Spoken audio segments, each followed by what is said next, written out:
بسم اللہ الرحمن الرحیم۔ شروع کرتا ہوں اللہ تعالیٰ کے نام سے جو بڑا مہربان نہایت رحم کرنے والا ہے۔ وَيَسْأَلُونَكَ عَنِ الْمَحِيضِ، اور تم سے پوچھتے ہیں حیض کا حکم۔ قُلْ هُوَ أَذًّ، تم فرماؤ وہ ناپاک کی ہے۔ فَاعْتَزِلُوا النِّسَاءَ فِي الْمَحِيضِ، تو عورتوں سے الگ رہو حیض کے دنوں۔ وَلَا، اور ان سے تَقْرَبُوهُنَّ، نزدیکی نہ کرو، نزدیک نہ جاؤ۔ حتیٰ، یہاں تک یطہرن، پاک نہ ہو جائیں۔ فَإِذَا تَطَہَّرْنَ فَأْتُوهُنَّ مِنْ حَيْثُ أَمَرَكُمُ اللَّهُ، اور پھر جب پاک ہو جائیں تو ان کے پاس جاؤ جہاں سے تمہارے اللہ تعالیٰ نے تمہیں حکم دیا ہے۔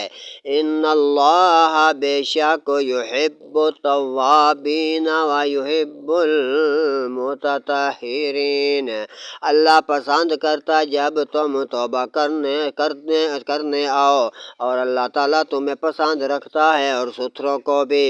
نساؤکم حرث لکم، تمہاری عورتیں تمہارے لیے کھیتیاں ہیں۔ فاتوا حرثکم ان شئتم، تو آؤ اپنی کھیتیوں میں جس طرح چاہو۔ وقدموا لانفسکم، اور اپنے بھلے کا کام پہلے کیا کرو۔ واتقوا اللہ، اور اللہ سے ڈرتے رہو۔ واعلموا انکم ملاقوہ وبشر المؤمنین، اور جان رکھو کہ تمہیں سے ملنا ہے، اور اے محبوب بشارت دو ایمان والوں کو۔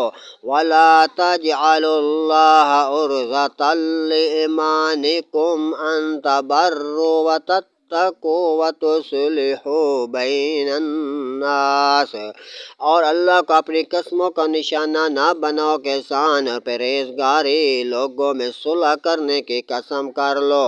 واللہ سمیع علیم، اور اللہ خوب سنتا جانتا ہے۔ لا یؤاخذکم اللہ باللغو فی ایمانکم ولکن یؤاخذکم بما کسبت قلوبکم، اللہ تمہیں نہیں پکڑتا ان قسموں میں جو بے ارادہ تمہاری زبانوں سے نکل جائیں۔ ہاں، ولیکن، ہاں، اس پر گرفت ضرور فرماتا ہے جو کام تمہارے دلوں نے کیے ہیں، اور اللہ بخشنے والا خوب علم والا ہے۔ واللہ غفور حلیم، اور اللہ علم والا بہت خوب بخشنے والا ہے۔ صدق اللہ العظیم۔